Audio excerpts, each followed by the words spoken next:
তো লাগা কাজ কর। কেন পিঠে করেছে তো পিঠে কি হবে? হবে না বলে তো হবে না করে কি করবে? আর বাতিগুলি সুন্দর করে লাগা। ঠিক মতো লাগা।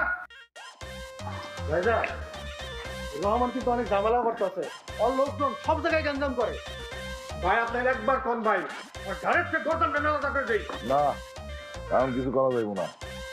বাড়িতে বিয়া, আগে বিয়ে শেষ হোক, তারপর দেখা যাবে।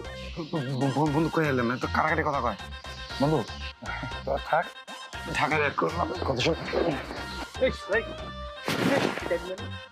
এনে এক লোক আইছি এক লোকে গামু। এর আগে যদি এখান থেকে একপাত নরো ওরা কাইটা কুচি কুচি করে কাটিতে দেখাই ভালো কিন্তু টেনশন নিস না। আল্লাহ ভরসা। তো দুজনে এক লোকে রাখাই দিই। আরে বেটা ফাইজিং করতেছিস তো এই জায়গায় একদম চুপচাপ এখানে দাঁড়ায় থাক এই তোমরা কারা, এদিকে আসো।